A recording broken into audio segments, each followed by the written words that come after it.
tignan natin. Si Doc Willie Ong, nangunguna.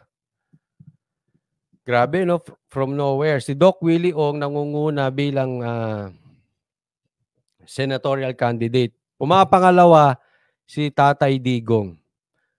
Doc Willie Ong, 41%. Tatay Digong, 38%. Suportahan nyo yan. Yung dalawang yan. Erwin Tulfo, ayoko dyan. Bongo, yes, okay yan. Tito Soto, okay, medyo. Ping Lacson, medyo. Bato de la Rosa, pwede na rin. Aimee, ayoko. Isko, gustong-gusto ko yan. Ha? Lenny Robredo, ayoko niyan. Gibo, ayoko dyan. Pia Cayetano, okay sa akin yan. Mapapansin natin, ha? Wala pa dyan. Ito lang yung mga top. At hindi pa pumapasok yung mga ine-expect nating mag-a-announce. Ako, naniniwala ako, posibleng tumakbo po si Bantag.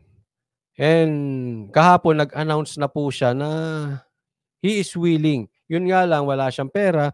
No? Pero if given a chance, posibleng tumakbo po si DJ Bantag. So, posibleng madagdag pa siya dito kasi hindi alam pa ng tao na willing tumakbo si DJ Bantag. Isa pang sa tingin ko ay may interest po tumakbo ay si Attorney Vic Rodriguez. Very possible yang tumakbo. So wala pa siya dito sa survey na yan kasi hindi pa siya nag-a-announce. Kaya kung ako tatanungin, it's about time mag-announce na rin sila. No, kakausapin natin si Attorney Vic. Malay natin, i-convince ko siya kung siya talagang tatakbo, siguro mas maganda mag-announce kasi para masama na sa survey. Pagka pinapakita mo ng willing kang tumakbo, maisasama ka dyan. No? Especially kung hindi ka naman talaga politiko like Attorney Vic at saka si Bantag, posibleng hindi ka makakasama dito. Unlike syempre sila Tatay Digong, kahit hindi sila nagde-declare na tatakbo, alam naman natin matagal ng politiko to sila Tatay Digong, di ba? Pero isa to, alam mo, nagustuhan ko dito kay Doc Willie Ong, siya po ay tipong isang kandidato na posibleng magustuhan nyo. One thing kay Doc Willie ay hindi po siya trapo. Hindi siya yung parang mamimigay, may pangalan, hindi siya isip politiko. Kaya nga ako sa tingin ko hindi pa siya sure kung tatakbo siya or hindi. Kasi malayo sa isip niya 'yan. Hindi po talaga siya trapo. At kailangan natin yung mga ganitong klaseng tao, no? But again, hindi natin sure kung siya ay tatakbo. Hindi natin alam, no?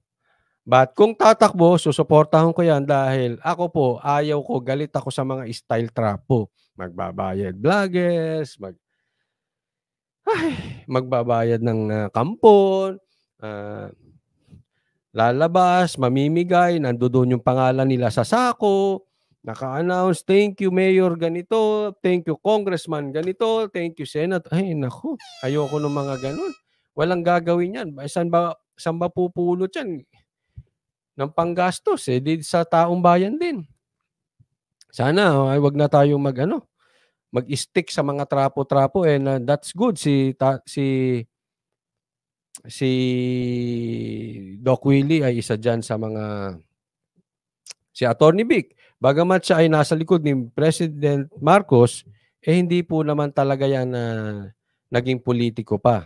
Okay, nasa likod ng politiko. Parang kami nasa backstage. Hindi kami yung talagang nasa stage, di ba? Pero parang gano'n si Attorney Vic. So, hindi yan mga trapo. Gano'n din si Bantag. And I'm sure galit na galit yan sa tambaluslos. Yun ang ko. Rest assured, si Bantag, si Tebes, si Attorney Vic, kung sakaling magde-declare, sigurado po tayo na galit yan sa mga tambaluslos. Yan. Ito pa, tingnan natin. Ito pang survey na ito. Ay.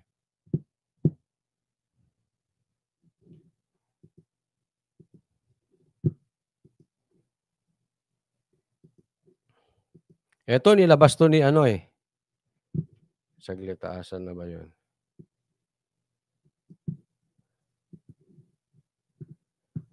Nilabas to sa Facebook ni Jason, sabi niya, after spending so much time, tons of monies and image building efforts and PR and spin. Natuwa ako doon sa spin moves. Yan yung mga narrative na kanilang ginagastusan, tumapon ng pera, etc., etc. Si Speaker Martin Romualdez, kulelat pa rin. Wala talaga to si Romualdez. Wala. Bumuhos na sila ng pera, etc., etc. Ayaw pa rin mag-top. Hindi talaga kaya. Kaya natin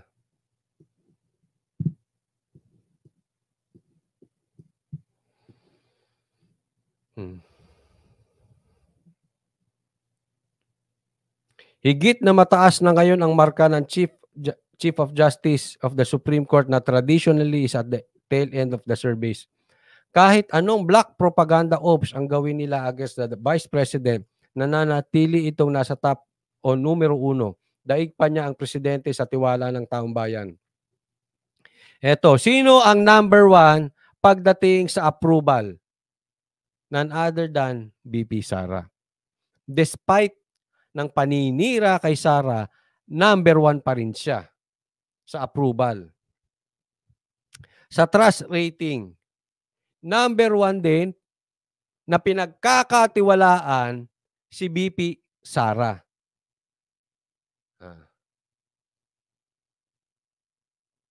Kahit sa among tingnan, number 1 pa rin si Sara.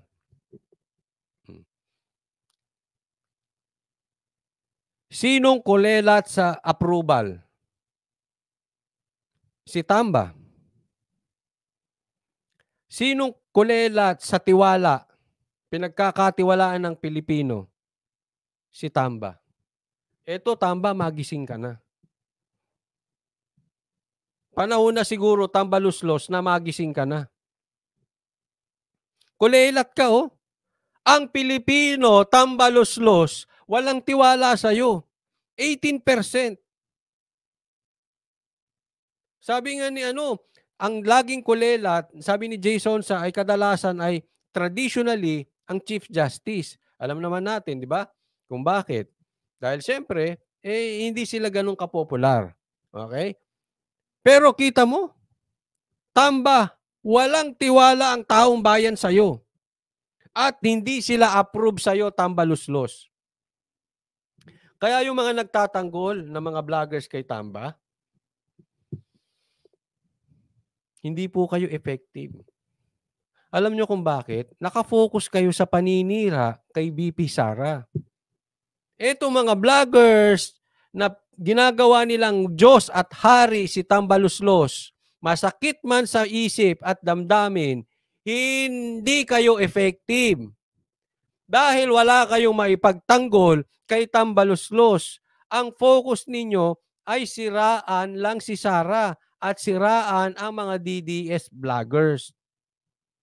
Kahit anong paninira nyo, number 1 pa rin si Sara at kulelat pa rin ang Tamba Luslos nyo. Magising na po kayo sa inyong kahibangan. Magising na kayo sa inyong bangungot. Tamba Luslos, hindi ka mananalo sa 2028 election. Ayaw namin ng tsa-tsa, ayaw ka namin maging prime minister, ayaw namin sa'yo. Hindi lang ako nagsabi niyan. Kahit nga daw bumuhos ka ng pera, sabi ni Jason ineffective ka pa rin. Ayaw sa'yo ng taong bayan. Tingnan mo mabuti. 18% ang tiwala. Ibig sabihin, sa 10 ay sa 5, isa lang ang may tiwala sa'yo. Sa 10, 2 lang ang may tiwala sa'yo. Karamihan, ayaw sa'yo. Gising ka na, Tamba Luslos. Gumising ka na sa kahibangan mo. Tama na. Tigilan nyo na po ang mga Duterte. Focus tayo sa pagsugpo sa droga. Tantanan na po natin ang mga Duterte. Ayan nagsasalita ng taong bayan. Magising naman po kayo.